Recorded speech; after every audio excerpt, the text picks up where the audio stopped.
Welcome everyone to Coral Clash Low Tides number 9 by Cephalopod Cooperative. I am Bray, and joining me is P. How are we all doing tonight? Yeah, bracket, some of you might have seen, we've been one of the first testers of the Sendo system Swiss mode, so we have been doing a bit of bug figuring out of the system, which has been a bit interesting for some, but we're into the bracket stage now, and we got some more good matches queued up. Starting off with C Sharp Sharks versus Wish Allegro a happy birthday. This is going to be a good set here to spectate and get some information on the players. Yes, C Sharp Sharks have been like they're newish Oceania team. There's several members from a couple other teams previously. A couple of them are from Sharknado, who some might remember from Luty, Luty last season. And there's a couple other members as well. So they've been, getting some practice in Oceania events and joining some of the North American ones as well. Looks like our first map here is going to be on Scorched Gourd Zones. Map that's not often. That's a technical. I think that's a weird bug. I think it's Zones Umami on my end, and yes, we got Zones Umami. Oh, it is. That is weird. My bad. Anyway, Zones Umami, a better map.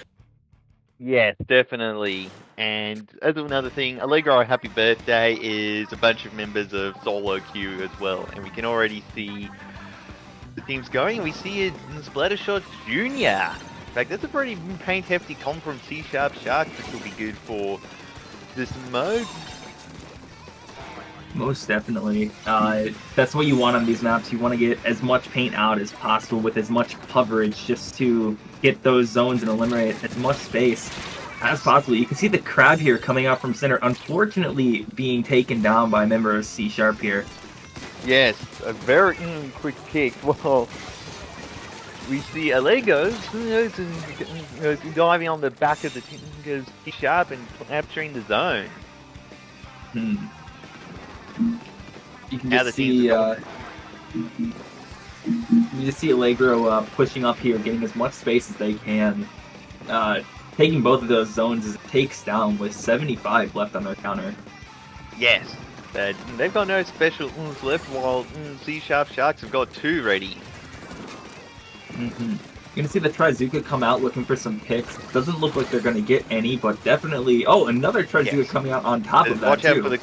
There's the Crab Tank over to the side, which is doing a good job of holding C Sharp out as we're down past 40 points remaining. You can see C Sharp here is going for the for their right zone, and they managed to get it taking down a couple members of Allegro. With 2 of them going down, it's going to be up to Allegro to try and push them back now. Yeah, Guy's the only one up at the moment. It's retreating because that Tacticula is not good by itself. You need to use it with the rest of your team. We're definitely going to have to see a Crab Tank or a Trizuka coming out on the side of Allegro here to get back in, but they do have a good lead, and they're going to do their best to push in on that. Yes, and the Zuka's out, no picks, and they, like the Julies go down, but that's 3 down with the Killer Whale and the Brush. Allegro's just opened it up. See, Allegro is pushing back in, taking as much space as they can in this vacuum of players, but C Sharp is not letting that happen, pushing back in as quickly as they can, although they still do have to get that zone and break that that score. Yes, that was a good bit of skirmishing by the Julies in order to distract the shot and slow them down, and 2 are down from C Sharp, so that's going to slow them down as Allegro have nearly gotten out of their penalty. And you're going to see C Sharp attempting to go for a cap, but unfortunately not being able to. Allegro is just pushing up, holding that with only 10 seconds left on the clock. Are we going to be able to see C Sharp here with one last push? It does not look like they're going to get that with only 2-1, and that is game for the side of Allegro. Yeah, Allegro's really fueled up by the birthday wishes, because we just saw how well they did diving in, like both the flanks and even just general front on attacks as well as ambushes. They did really well just breaking up any sharp formation. They did. They took advantage of every single state that they had. They could, and they you can see just that teamwork coming out. Yeah. Very clean game. Next up is Barnacle and Dime's Clams. This is definitely this is a map that hasn't been seen recently with all of the new maps that have come out, but it's really still a solid one. This used to be the bane of Kraken, which is no longer in the game. So we're gonna see that with this map and see how these teams now find a new way to score. Yes, indeed. Will anyone try to do a different Kraken approach of get the player in there and Kraken up, or will they use the Kraken to just disrupt the formation? Will they just go, nah, Zuka cooler? It's definitely going to be very interesting to see what happens. Yeah, Barnacle and Dime Clams has always been one of, probably the strongest Barnacle and Dime mode, because you don't have quite as good the lockout position as you do on the other modes. Barnacle and Dime Clan is just the epitome of teamwork. Every team has the better teamwork and coordination, typically sweeps mode. Yeah. And even though it is less lockout heavy, it's still that fairly tight setup, so you will need to be good at claiming that mid and then locking down the enemy plat and still holding that space. And if you get locked out, you're going to need to have a coordinated push to get out. Most definitely. And we did see in the last match Allegro with their just lockout power moving up as quickly as we're gonna definitely see some of that here. Yes. That was a very good show off of Allegro's lockout power. And Barnacle and Dime have a few extra flanks with the alleys off to the side, so it will be interesting to see whether Allegro can exploit those for getting more flanks and perhaps catching out Azu on the Sniper Rider. Most definitely. It's definitely going to be really fun to see. What do you think both teams are going to run here, Breaks? If you were on them, what would you personally go? I think the Sharp Dark was pretty... I think both had pretty decent comps, although I might say the longer range Sniper Rider does have an advantage over an NZAP or equivalent in this case, so that does give Azu a bit more of an advantage just with that extra range being able to hold both mid as well as help support from the Dax instead of needing to push up quite as far. So I do think that works a little bit better. But I do think both teams have their strong weapons, and we'll see how they go. I couldn't say it better myself. And now we're going to be able to see what they did.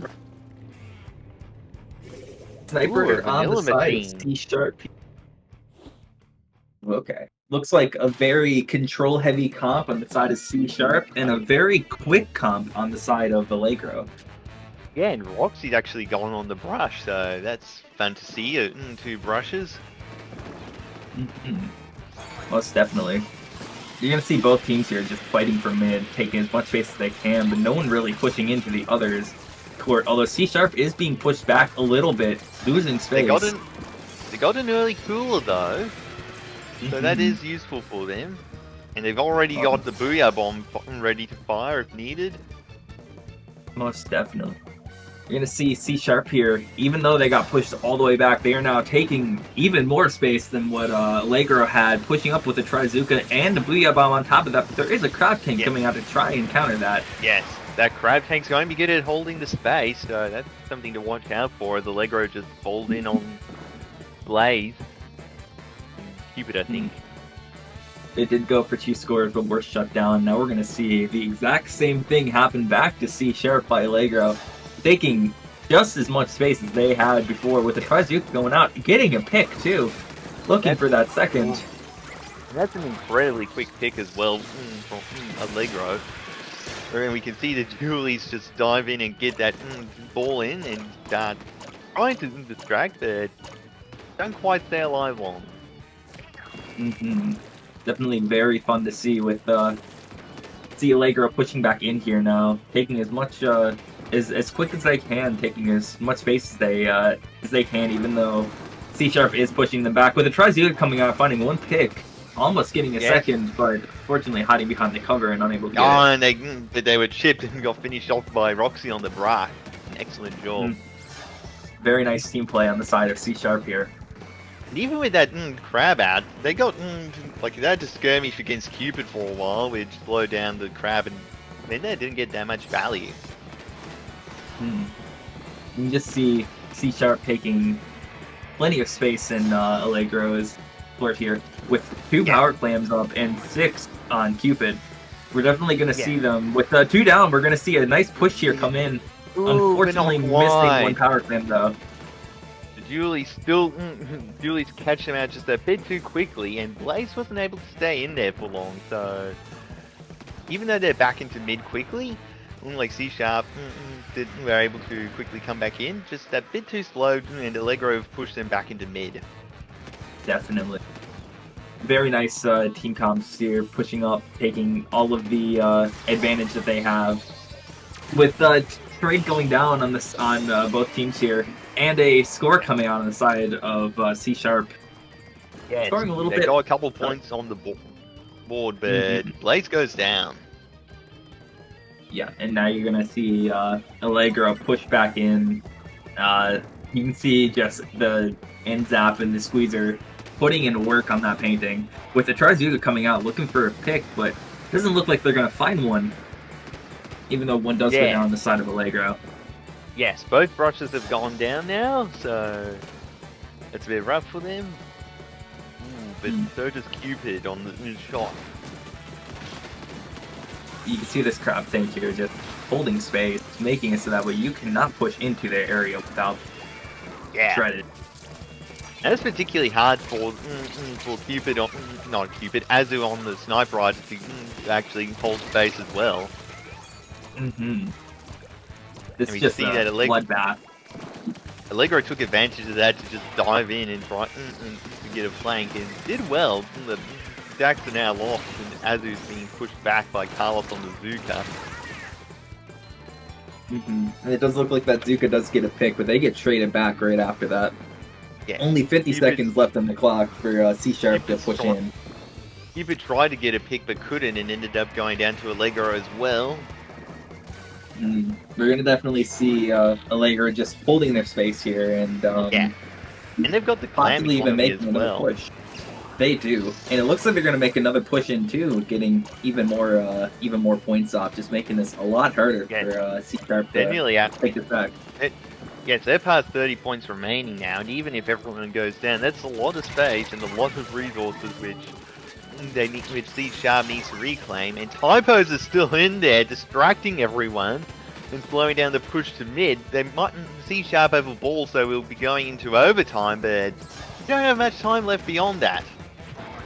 This is definitely a very tight game for C Sharp to try and get back in. They're gonna have to get a couple picks, preferably on the Dualies and Inzap. Getting a trade, which isn't that preferable, but it is something. And the Power Clam Rush, unfortunately, getting canceled. Yeah, Azu tries to dive in, but just gets shut down. Cupid's trying to follow up, and just doesn't get it in time. Yeah. C Sharp there was fighting against the overtime clock, and as coordinated as they were, they unfortunately weren't able to break past Allegro's defenses. Very nice game going to them. Yes. Allegros did an excellent job. It's just their skirmishes, like Typo and Allegro are just really good on that, and their aggressive comp. The aggressive comp can sometimes work out a bit awkwardly if everyone goes down and there's no ability to respawn, but they did well actually holding space even with such an aggressive comp. Definitely. It was very fun to see both of these teams fighting it out.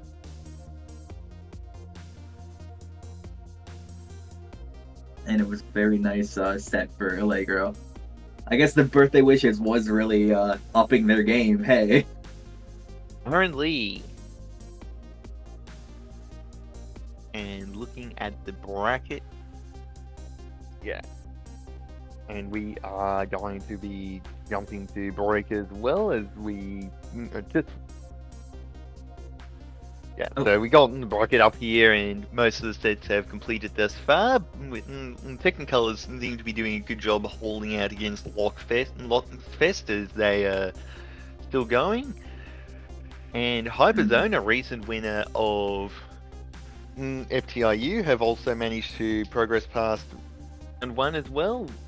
And that's round 1 done as well. So we've got Hyperzone and Allegro facing off in the semis.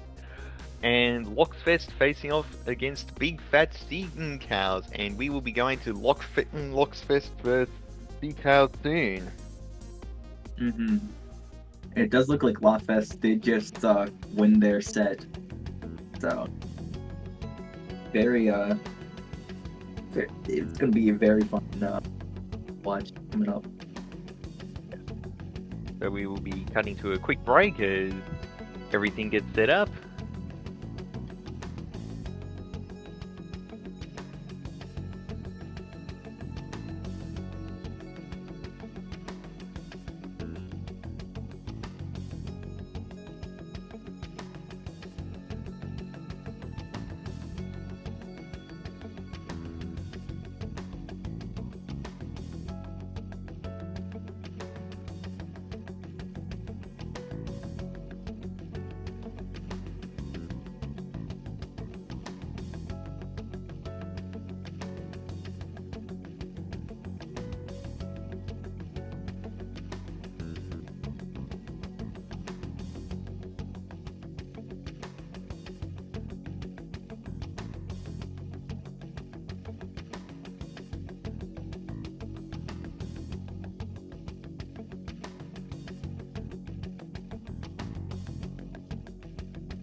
and welcome back from a very quick break, and we are watching Lockfest versus Big Fat Sea Cows.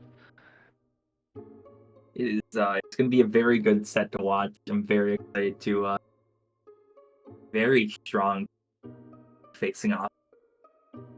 Yes, Big Fat Sea Cows are a pretty good team who do pretty well in low ink and other low level tournaments, so it'll be good to see how they go here as against Locksfest. Mm-hmm. It looks like we're going to be starting off on Zone Shipshape, and I believe I did get it correct this time. Very fun map to play on, and a very competitively viable one too. You'll see this off a lot.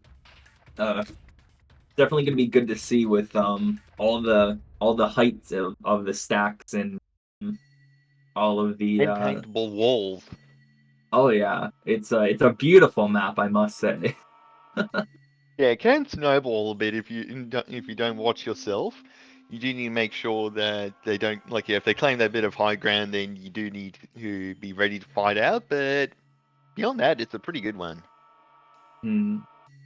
Oh.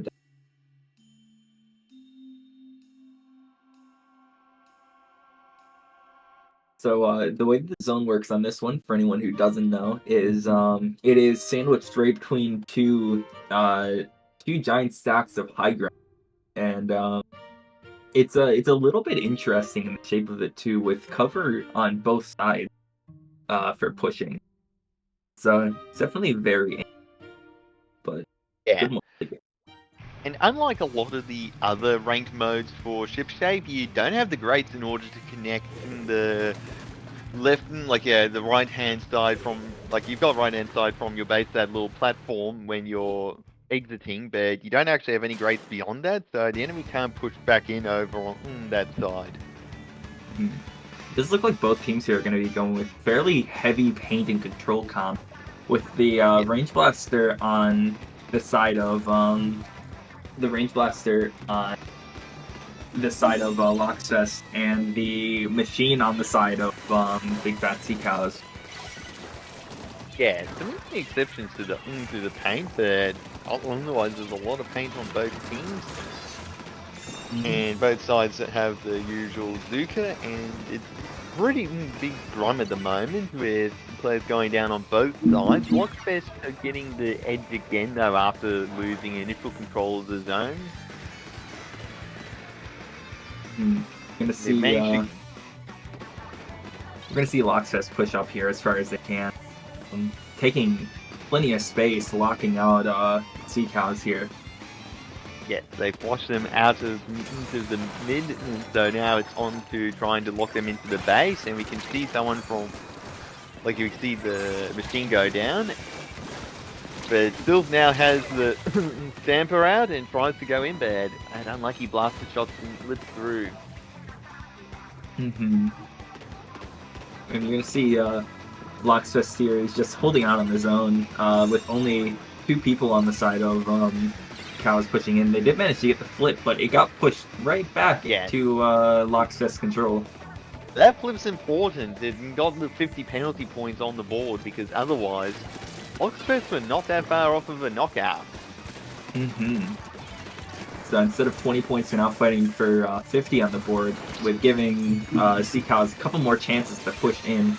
Looks like we're going to see a Booyah Bomb here coming out and firing out that zone. Is it going to be able to cap it? Who knows? Yeah, it doesn't seem to have disrupted them a bit, but... Ooh, that's a jump and a couple wipeouts, and that's essentially delayed wipes, so... Big Fat Sea Cows are pushing in, attempting to build up their specials now. There's definitely a chance for Sea Cows to hold out here, but it does look like they're just being they're 2 picked down, off one by one. 3 down, that is a lot of Sea Cows taken out. Lockfest is just showing their absolute hold over this map here with their aggressive behavior and AoE pick for that Range Blaster.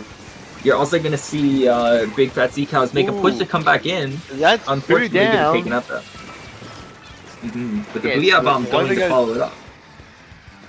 Yes. And you can see that, like, it nearly got taken out, the Knife Rider, but the Gal got flanked, and that's allowed Big Fat Sea Cows to set up pretty well for the next push, but they need to watch out for that Zuka still. And Sea Cows is actually getting a decent lockout here, soloing in anyone who tries to move in, but that 52 gal is just evading those Zuka shots. Yes, and ooh, that's a decent trade, getting rid of the Viper God. Ooh, and that's a good job capturing the lead. Even if they're being pushed back slowly, they've still got two down. On Big Fat Sea Cows have got two, locked us to two down. They don't have much room to move. And that is the game for Sea Cows. Even after a long lockout on the side of Loxfest, Sea Cows just pushed in and took advantage of states that they got, managing to sweep that out from Nate Box here. Yeah, it really shows that even if you do get initially locked out, you come back strong, you can do a really good job and get into KO of your own. It's definitely a very nice game to watch. Yes. And now we're on to the next event of Manta Maria Clan Blitz, which you don't see quite as often competitive, but still shows up every now and again. Most definitely. So it's definitely going to be an interesting one with two routes to get to Slam's goal here. There's a shortcut on the right side of the map that you can use to skip basically the entire left side of Manta Maria. But it is a little bit dangerous. There are a couple techniques that you can use to actually hide the clam ball and pick them up using collisions and whatnot. But I'm not sure if any of these players are going to use that here, as it's not overly viable. Yeah, might be a fancy trick, but it can be a bit risky as well. We will see if they can, which way they decide to push, whether they try to push via the right approach, the quick but somewhat riskier one, or whether they'll try to go left, where they can just work on claiming that space.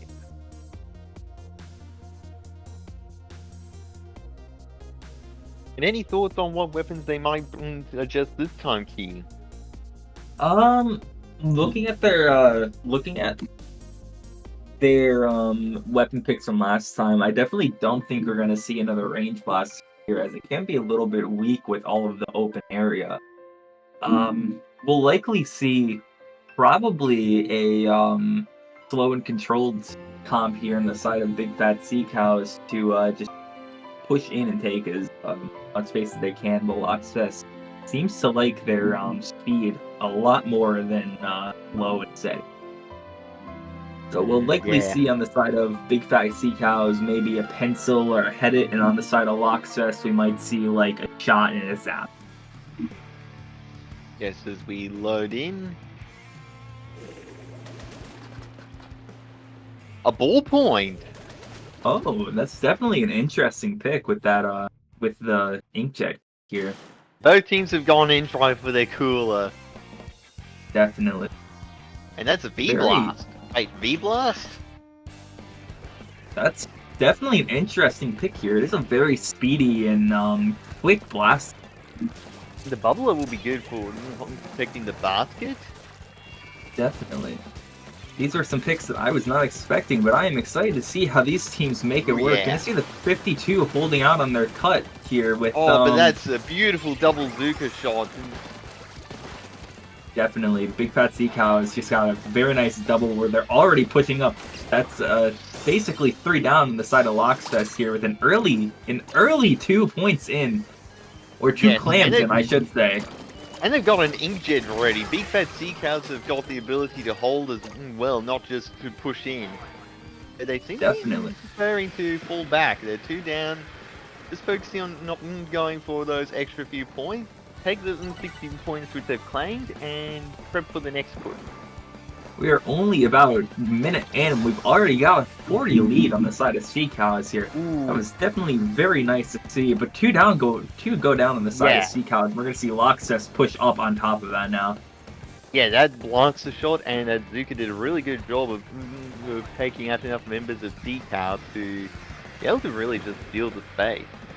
And we saw that bubbler come up that allowed Linen on the gal to get through, and even if they go down, they still force use that inkjet. Oh, definitely. It was definitely very good to see, and you're gonna see Sea Cows here is struggling to push back into their street here, and they're just tossing out bombs after bombs to try and get back in, with a Zuka coming out on the side of Loxfest looking for a pick, getting one too. Yes, an excellent pick that's allowing Lockfest to push in that little bit further. Ooh, but they're trading off backwards and forwards, and they're still holding, Street's still a bit of a tangle at the moment. Lockfest do get a clam in, but they haven't got much to follow it up with. It's just their shot there. Yes, Fluffy jumped, unsurprisingly. Being caught out by yourself in there was going to end well. Now we're going to see Fox on that blaster pushing back up and holding the space that they've already got, just making it a little bit rough Sea Cows to try and push back in here. It's definitely very rough. Ready as well. They do. This is definitely a very rough comp to try and push back in against on the side of Sea Cows. Just with that Tri-Slasher and that V-Blaster with the bubble. And it does look like Loxfest is now getting a couple more points on that bubbler there. Yeah. The guys didn't get a few points, but it looks like now they've kind of lost any hold which they had, and Big Fat Sea Cows can push back in. But as you said, that aggressive comp does go well for allowing Lockfest to just push and hold, as opposed to Big Fat Sea Cows, who are a bit slower with that ball point. It's definitely very interesting to see the different mentalities of these teams, where Loxfest is just holding the space that they've already got, trying to form a couple clans if they can, but Sea Cows knows that they've got the lead, and they are just taking advantage of that, pushing up quickly and just taking any solo picks that they can get. They're Loxfest went 2 down pretty quickly. They're still 2 down. They're getting taken out as Big Fat Sea Cows trying to push in. There's Ultra Stamps out. They got a clam ball ready. There were some shenanigans there that sent the Ultra Stamp back further. And ooh, that's 2 down though. And they've got a power clam, but no one to really push in again. That's a push gone. And two do go down on the side of Sea Cows here, but we still got that Wiper up, just holding space, as well as the BP and the Tri-Slasher being back in now. You're going to see the BP challenge the 52 gal, but unfortunately losing that fight. With 2 power clams rushing in on the side of Loxfest, it's going to be very devastating if they can actually get that scoring. Ooh, and that Zuka gets the ball point, which means no yet. It does look like they're going to get it. Clams. Yes, they got it, and they've also got a bubbler allowing them to score those extra couple of points, and you can just see holding that 1 power clam to throw in right at the end to cancel overtime. So Big Fat Sea Cows have got to get the blaster now, and nope. And that is going to be a 1-1 set for Sea Cows and Loxfest. You can just see Loxfest pulling the same stunt as Sea Cows from last game, where they got a crazy lead, but then just got swept at the end, bringing it down and taking it out. Oh yeah. Like, they just got caught out with not quite enough specials, and like they didn't have any specials to defend, and Loxfest did a really good job using their specials to actually get the space. Definitely very fun to see those different mentalities of, I'm gonna move quick and get get behind you before you notice me, and I'm going to stand here and become a wall. Yeah.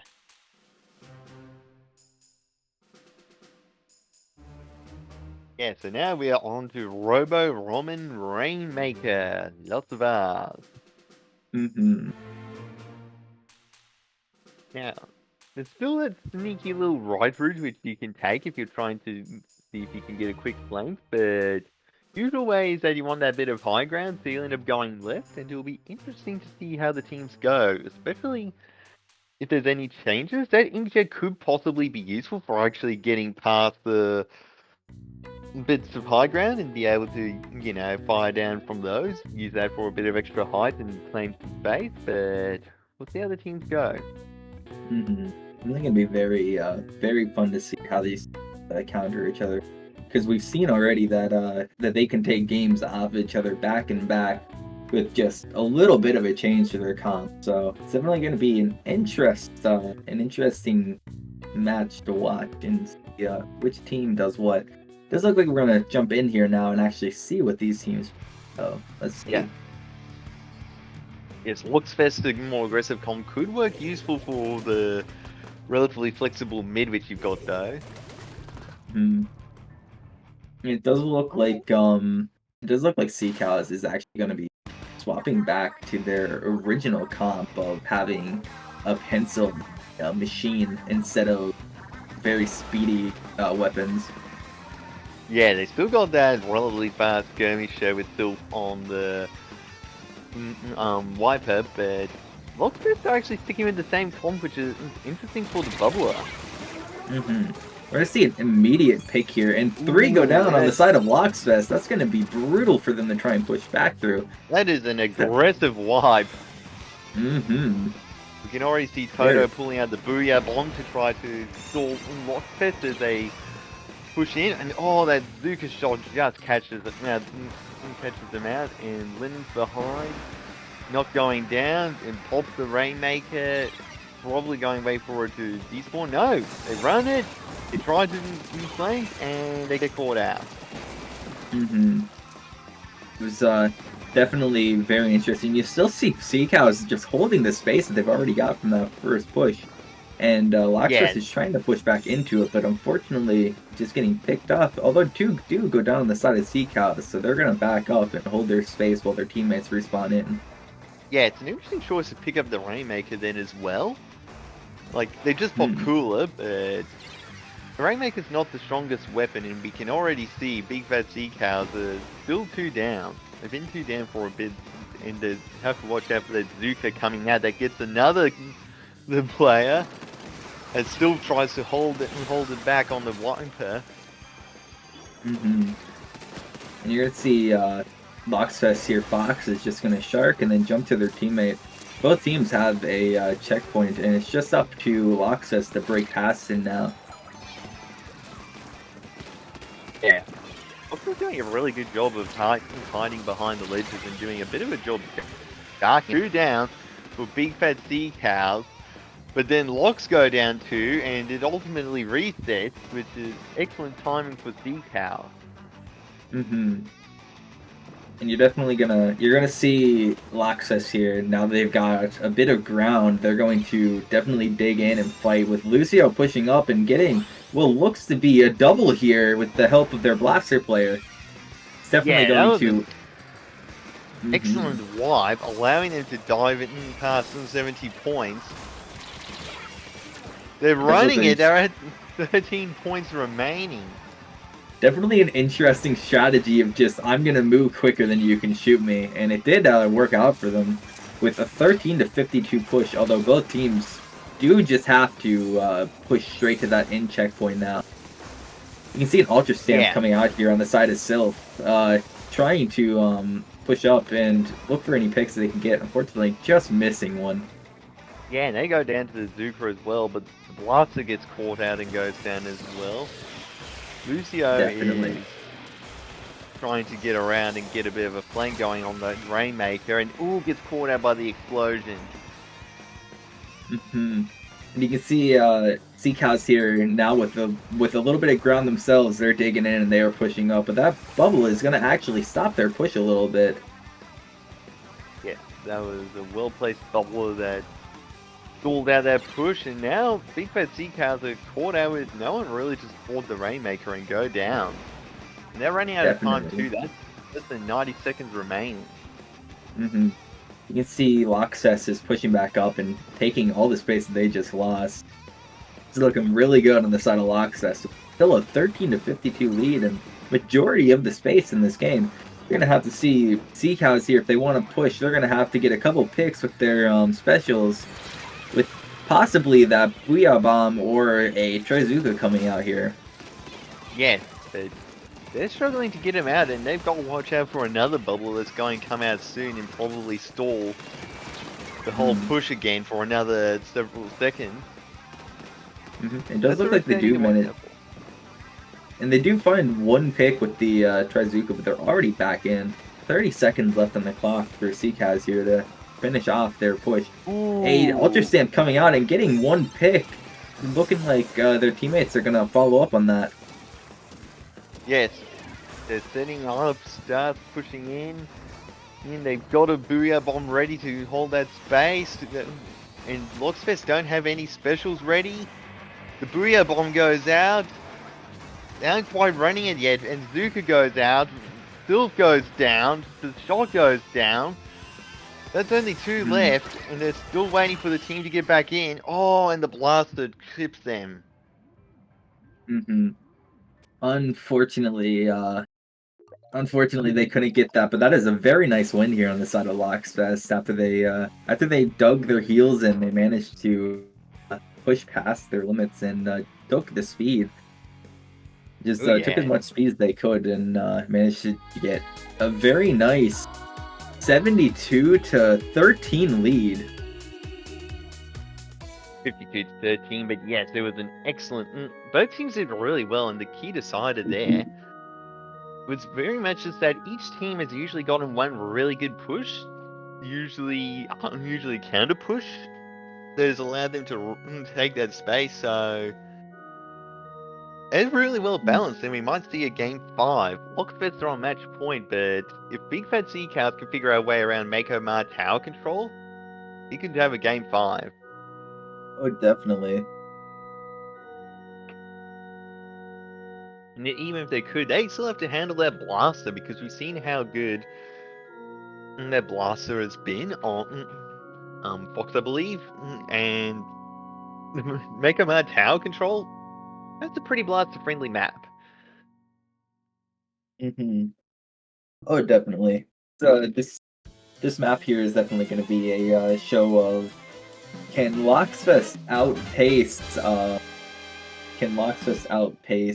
Sea Cows. You can definitely see the personalities of both teams in these last 3 matches, with Sea Cows opting for more control-heavy comps, with Loxfest opting for more I want to move as quickly as I can in this funny squid game. Yeah. And the match is beginning. We will see whether anyone's adjusted their composition further. Definitely. Does Sheen look still like there on still V Blast. No one looks changed like their both comp this time. both teams opted for their same comp. I guess they felt something in the last match that we couldn't pick up on. You're gonna see Sea Cows here. Oh yeah, Sea Cows getting early picks as usual. We're gonna see if they can hold that though this time. Ooh, and Toto's doing a good job claiming the stacks, but then just pushes that a little bit too aggressively and gets caught out. We're gonna see Sif here on the wiper, getting pushed by 2 people, managing to get the jump out. Very close. While the Zuka gets caught out, Neptune, and that's still also down now after that initial jump, and Loxfest have claimed a lot of paint there. You're gonna see the Ultra Stamp coming out, managing to get 1 pick, looking for a second, unable to find it though, unfortunately. And you're gonna see the machine actually jump up onto left stack, getting a pick too, following up on that. Yeah, it's an excellent job catching out the blaster there, as Cool has come out for both sides, and Fizzy Bombs flying. Definitely. You're gonna see the machine holding out their right stack here. Very strong place for it to be, following their teammate in for a 2v1. Yes, excellent job of Big Fat Sea Cows getting 2 on. Lockfest. And they've got 2 specials as well. Like, they've popped out their Zuka, they've gotten the Ultra Stamp coming out, they've even got a Booyah Bomb ready, which goes down. Mm-hmm. Yeah, I think you're they gonna got caught see, out by the Fizzy Pet. They did. And you're gonna see Lockfest though, just as quickly as they lost their space, retaking it with a Zuga coming out pressuring them, but unable to find any picks. And now that shot is gonna be pressured on right side there. Yes, back to neutral. Lockfest trying to hold that space, but 3 down. Dalton means that Big Fat Seacows have an opportunity to move in now. Mm-hmm. Seacow is still pushing up though. These teams are just back and forth. One team loses space, the other immediately grabs it, and then it just reverses right again and loops into that. You see Lockfest here is popping Azuka, trying to go for that pick there on the right side of the map. Yeah. They haven't quite gotten them as much space as Lockfest had early on, but they've been holding it for a lot longer than Lockfest was able to. Mm-hmm. And they're gonna see Lockfest pressuring the tower, but unfortunately nobody is on it, so they're not gonna find any picks off of that. With one going down on the side of Lockfest, and Seacow is also trading one. Yes, they get Lucio, and they've gotten Fox, but can they get anyone else? They got Fluffy. Lennon's being pressured, but it's manages to stay alive, keeping that cooler going. We're gonna see Seacows actually get the lead here.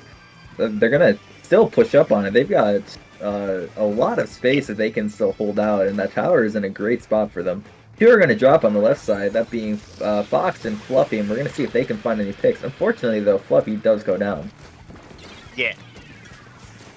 Yes, but we also see Sylph go down, and that's going to slow down Z-Counts enough to allow Lockfest to make their own aggressive push, especially with that bubbler queued up. Mm-hmm. We're going to see Lockfest, just as Seacows is just doing to them. They're going to find more picks with Abuya coming out to hold that space, but it does not matter to Lockfest. They're going to continue pushing up, pop a bubble on that tower, and just grab as much space as they can. To claim the lead. Mm-hmm. And they even get past checkpoint 2 and a wipeout. That is massive. So they've got the ability. If they can just hold this for a little bit longer, they are going to win the set. Mm-hmm.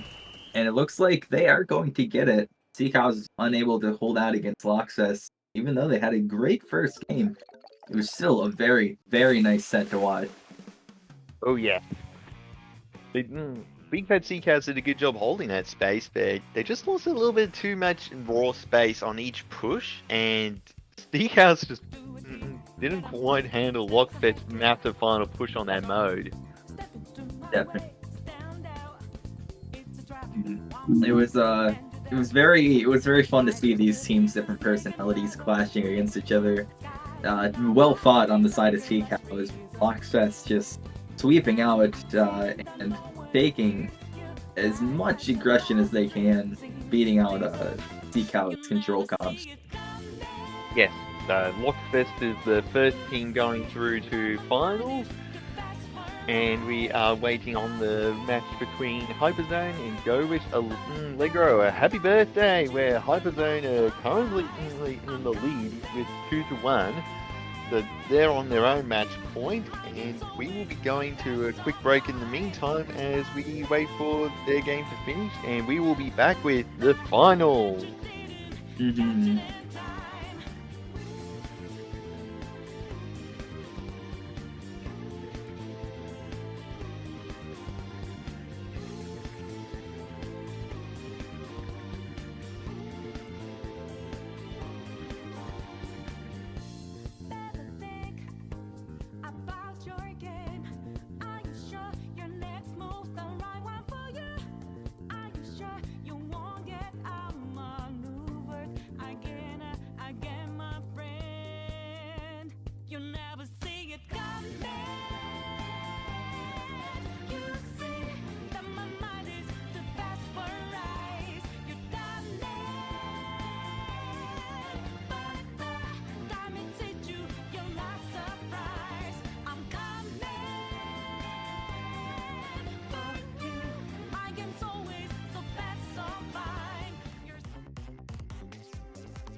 And welcome back for the finals of Coral Clash Low Tide number 9.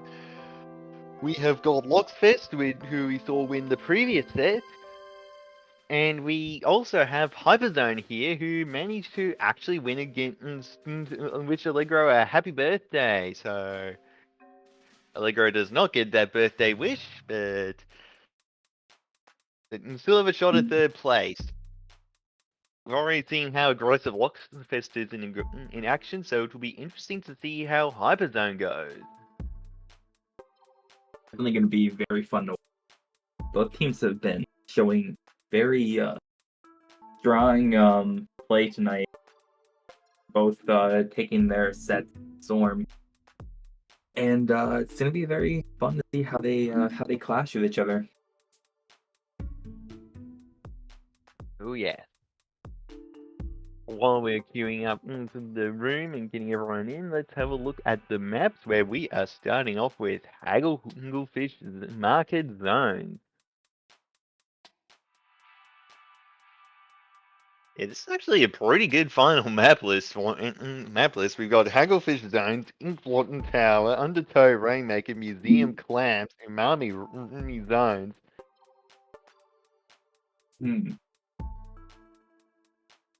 It's gonna be fun. Got some Mega Man zones in there, and this is pretty much what I imagine a lot of people would think of as an ideal map list, but so this will be interesting to see.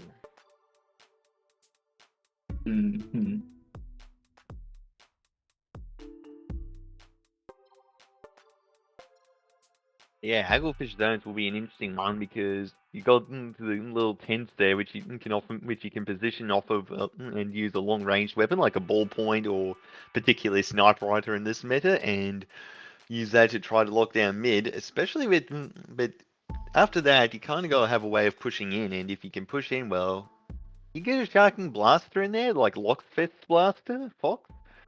You can do a pretty good job of actually preventing that tent from being used. Oh, definitely.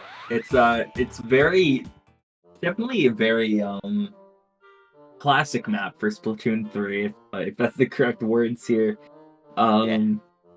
It's very fun to see how the terrain is actually used. Oh yeah. As well as how they go with using those flanks.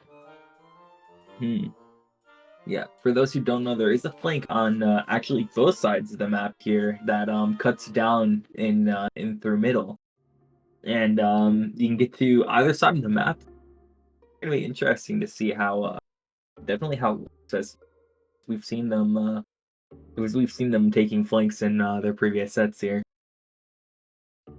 Oh yeah.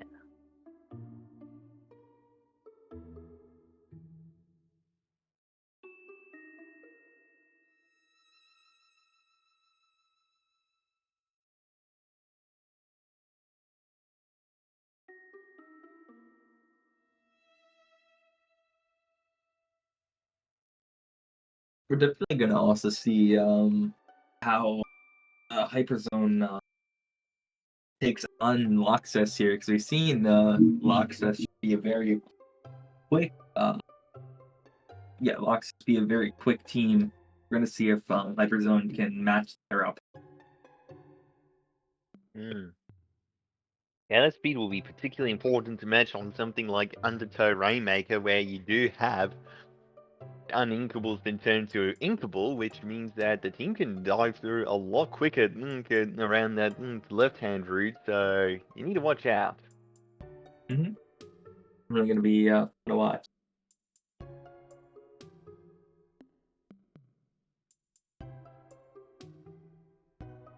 Yeah, Hagglefish Market, that is definitely going to be one which they will need to still watch out for that slower, more spaced out comp though. Aggression can get you well, but you don't have a way to hold that glass, and you're going to potentially be pushed out of mid.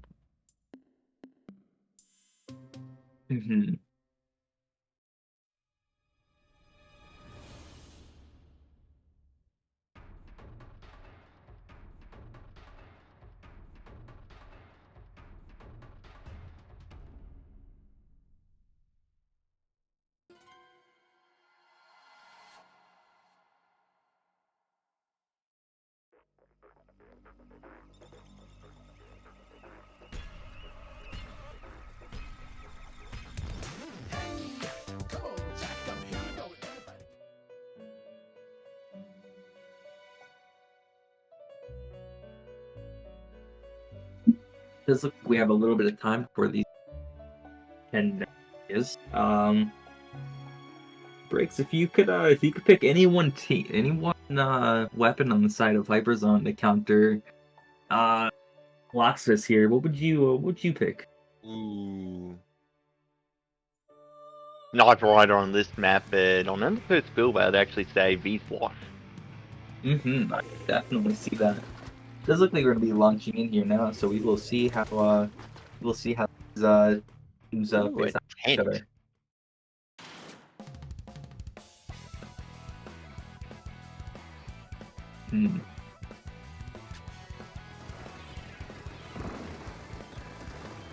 Yeah, so we can see those walls up in mid, and just a very stally mid fight. Definitely.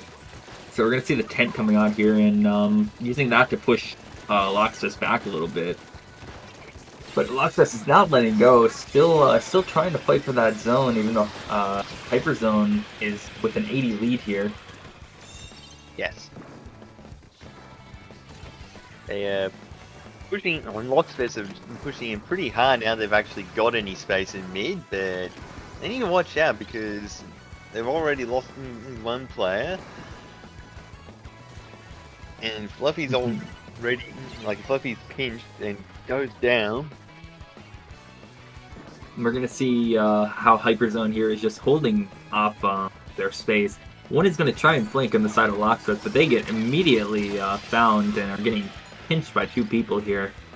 They do go down. 2 go down on the side of Loxfest. It looks like Hyperzone is able to actually just outpace Loxfest and just how quick they're moving. Yeah, it might be aggressive, but they are quite getting enough from Loxfest are just struggling to get those couple of find wins, and Headed's an interesting blend between something mobile and something at a bit of range to be able to try to bully the opponent out of the actual, space. You can just see, even though Loxfest manages to get a cap on the zone, Hyperzone is just not letting it go. 2 going down on the side of Loxfest, 3 going down now. Hyperzone has a 4-to-1 ratio here. Yes. Everyone is back up now. And those penalty points are ticking down rather quickly now. That soon it's going to be back into actual points. We can see Loxus here is getting a couple picks off, and they're moving up. Although Hyperzone is just not letting it go. They're like a dog with bone. This is my zone, and you are not going to get it. They've a delayed wipe again. That's pretty much a win for Hyperzone for this set. There is 2-1, and the first match goes to Hyperzone here. Just an absolute display of raw power. That was crazy to watch. Ooh, yeah. Hyperzone just locked in and did not let up at all that instead. And even when Loxfest got its good first push, I had to deal with trying to push back in against that Tenterbrella and that heavy edit, and they just got spaced out. Most definitely. Fox is good on the blaster, and we are going to Inkblot Art Academy, another map which is reasonably blaster friendly.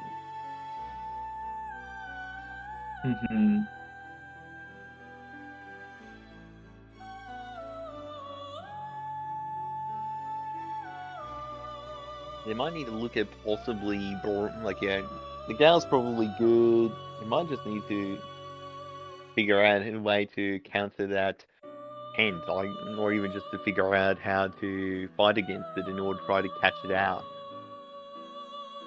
It was definitely very, very interesting watching see how Hyperzone didn't let that go. Yeah. Just grab the zone. It was And they'll need a way to actually fight back against that heavy edit, because the heavy edit usually gets a bit pushed around by the Sniper Rider because it's long enough for a short range weapon if it gets in the heavy-headed space, the short-range weapon has a pretty good shot, but against long-range weapons, the heavy-headed just doesn't do that well. But when you're not up against a Sniper Rider and you're instead up against your Entry and your Cows and such, the heavy-headed does a pretty good job. Mm-hmm.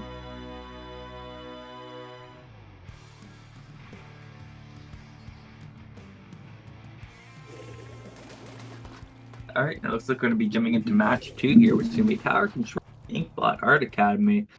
We're going to see a Blaster coming out on the side of Loxus again, which is going to be brutal for anyone trying to ride Tower. Oh yeah, that V-Blast might also be good with the Bubbler just to lock down that extra bit of space and prevent Hyperzone from locking him out quite as easily. And we can already see Loxfest have got 2 down, got 2 not down on Hyperzone, 3 down, 4 down. That's the delayed wide for Hyperzone. Mm-hmm. It does look like Loxfest here is just going to have a lot more space than Hyperzone. Hyperzone is getting picked off one by one. 2 there, down 2 currently. And they did a really good job of quickly claiming Bats. Might be just they that did. there, but they're losing Bats, which could force them to retreat, but they still picked past. They're nearly into 75 points. They are past 75 points. They're at the final checkpoint, and Loxfest is still going. They've passed that checkpoint. Bubbler's out, and Hyperzone have got to dive in, and it's 1 point remaining, and no. That is the round going to Loxfest. They got beat up last round badly, and they just were not letting that happen this time, showing their absolute broad place of power right back in Hyperzone's face. This was brutal. Yeah, you gotta respect when the team just goes, yeah, we let you have a win. Now now we're going to show you what we actually do. Mm-hmm. That was brutal on the side of Hyperzone. Unable, one after another getting picked off. And now we're gonna be seeing now we're gonna be seeing which team takes Undertow Spillway. Yeah. If Hyperzone have an opportunity to come back, it could be here. The Blasters are going to get locked on the Blaster will struggle that a little bit more. But the Brella can do a good job of choking up one side of the map through mid, or even just locking down that whole like a left-hand push to lock down the former uninkable. So there's a lot of things that can be used there. Especially with there was recently renovations done on the Undertow Spillway too, where now we have a couple differences to it, specifically on Rainmaker. The entire left side of the map has basically been changed, and there's also a little underpass area that's been added to the middle of the map. Yeah, those underpass might be useful for Loxfest to try to flank around any attempts of the Brella to lock up space. That could be useful. But yet, on the other hand, Brella fires off its tent through the left-hand side and just creates a nice solid barrier of turf for the Rainmakers to dive through. You can very quickly get your points ticked down there. Definitely. It's definitely going to be interesting to see how Hyperzone re-picks back into Loxfest here. Looks like we're going to be jumping into the match here now, so our questions are about to be answered. Yes, indeed.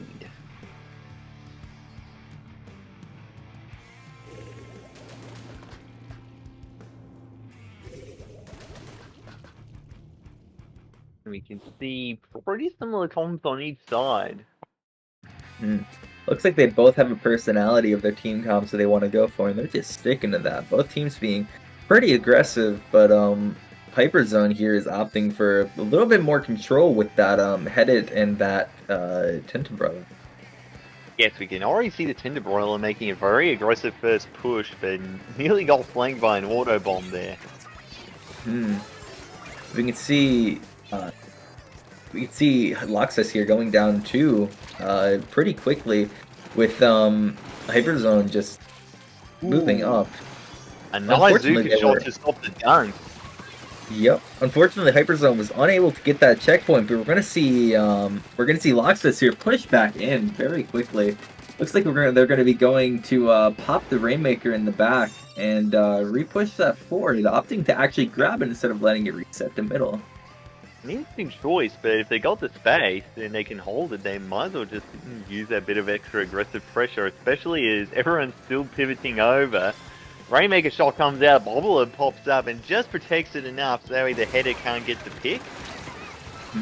And the header goes down as well. That's 3 down from Hyperzone. They need to lock down this alleyway, which they've gotten the gal there holding it. They go down to the Tri-Slosher.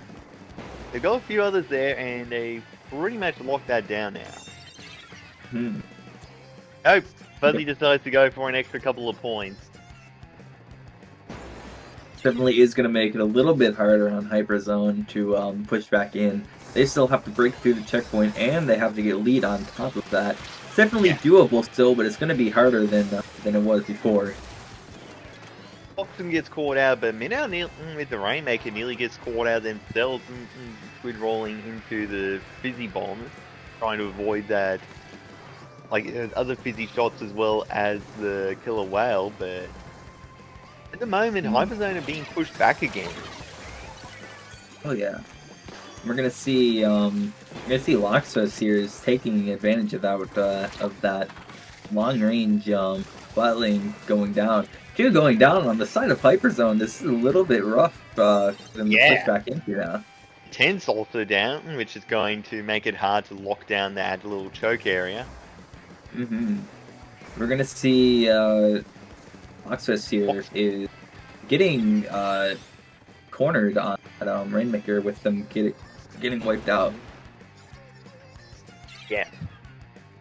Excellent job of locking down that area, and Hyperzone now need to claim their own space, but that didn't, like, I can understand popping the cooler and then grabbing the Rainmaker, but the issue there is that it means that everyone had to pivot back, grab their Tacticooler boost, and then move forward, so that allowed Loxfest to actually push back in. And we're going to see Hyperzone here is just holding out with that Rainmaker, using it as long-range AoE. The Trezuka coming out and picking off 3 on the side of Hyperzone. Loxfest has just found their entry back in the mid. Yes, but Fluffy is trying to fight up against the rest of the team, and they're pretty much in neutral at the moment with no one having much advantage. We're gonna see Loxfest here is going to hold their space a little bit with them all sort of hanging around in the same area. Definitely an interesting strategy of going for their picks. 2 going down though from the 52 gal on the side of Hyperzone. Yes, a bit too aggressive a push there, but Hyperzone don't have that much space. They need to get this dunk, and they need to actually get it past 37. Well, they're out, and they just got pinned. Yeah. Definitely going to be interesting seeing how Hyperzone breaks through the check. Yep.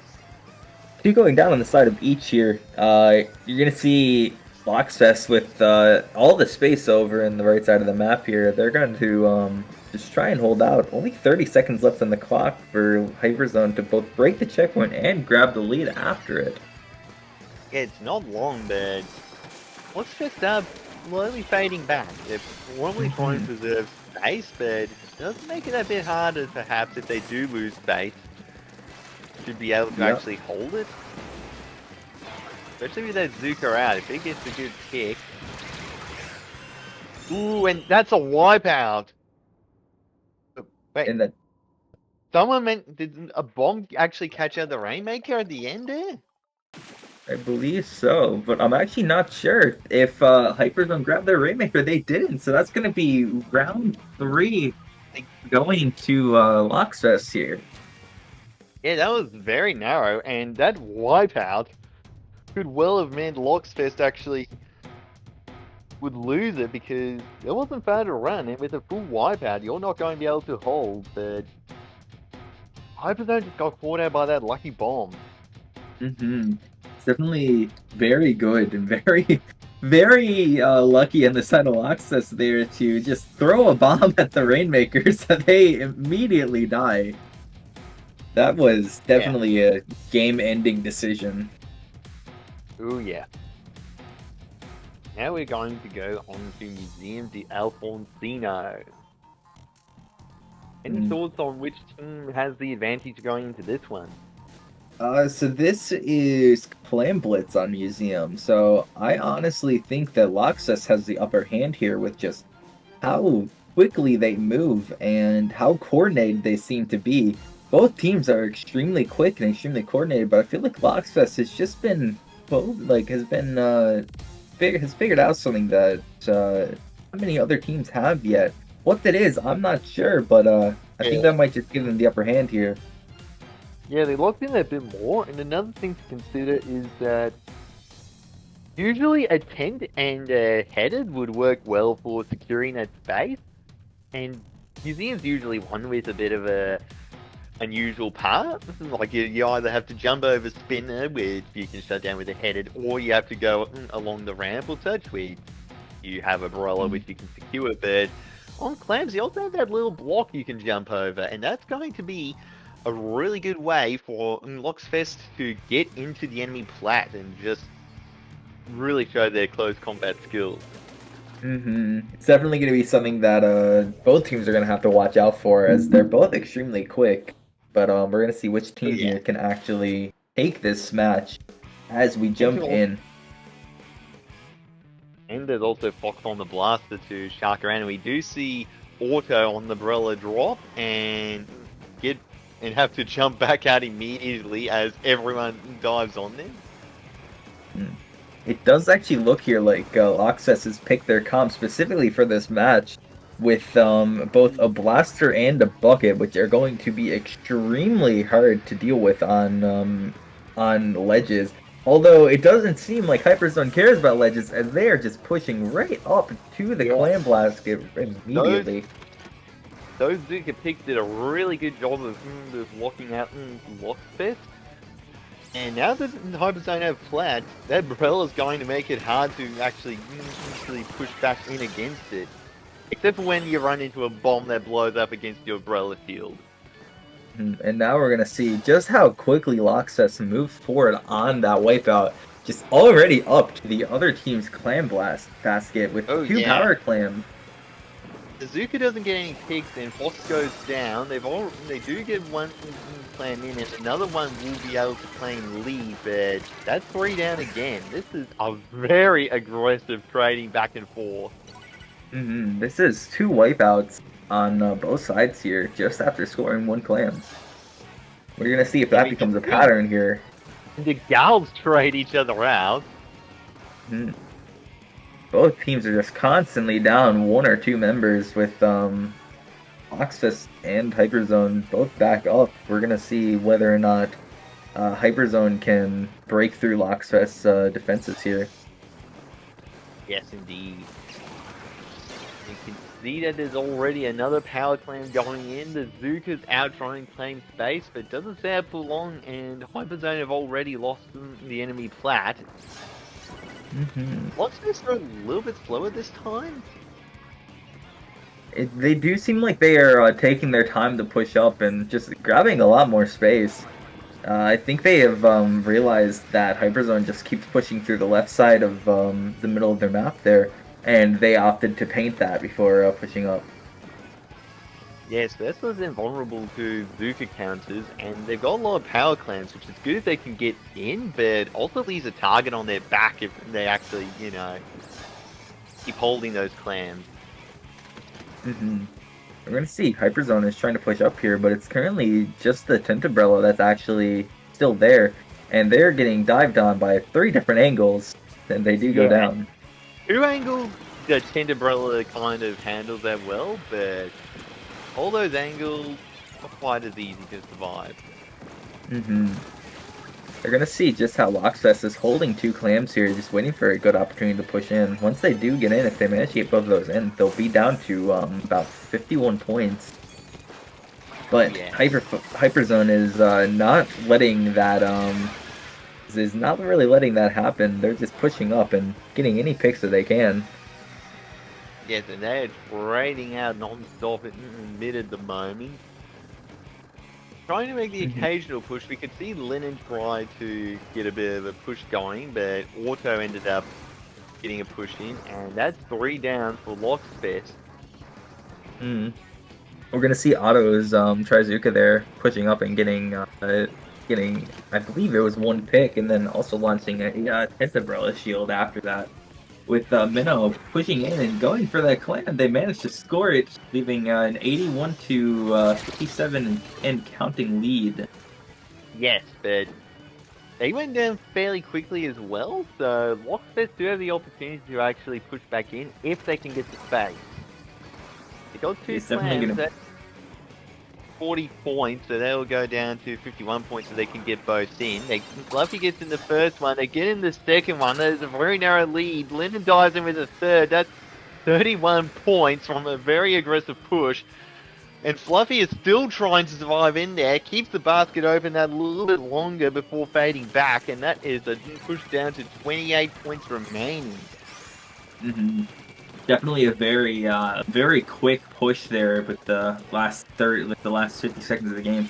There's only about 15 left here on the clock for Hyperzone to push in. They're gonna need at least 2 power times here in order to have any chance.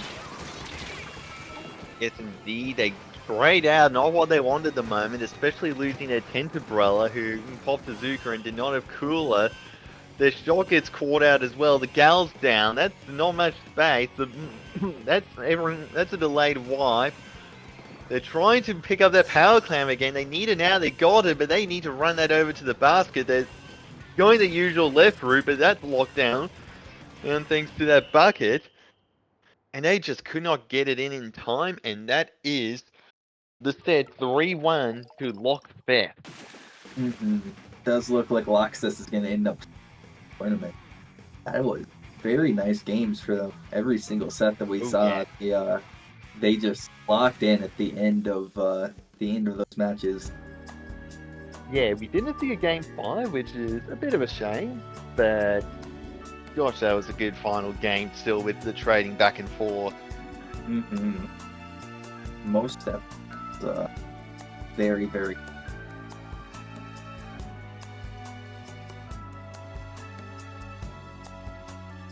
And that is it for the main bracket. If we can quickly, for the finals, but if we can quickly check our bracket, we can see how the rest of the tournament is going.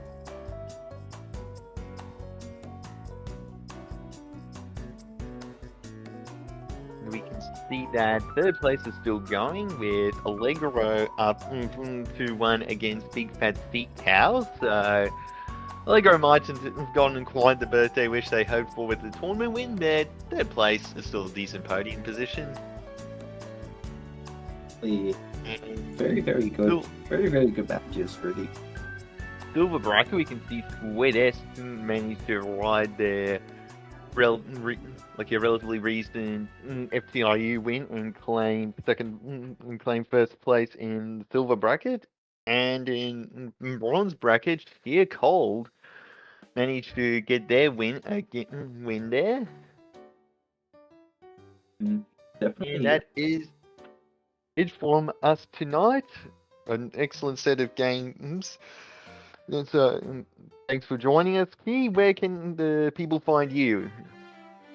You can find me on Twitter at Cryonity. Post about dumb stuff, but yeah, find me. Yep. And as for me, yeah, I don't have any socials like that. So don't bother trying to search for me there. And if you're going to try and find me somewhere on Discord. I might be running a tournament. Not actually playing in many at the moment, but I'm still helping out with running a few, so you might find me there. And thanks as always to Joya for the excellence in running of the stream. And don't forget that deadline is coming up next Monday for you North American people players. So feel free to sign up for that. And otherwise, that is it from us tonight. Thank you. Have a good one, everyone. Good night.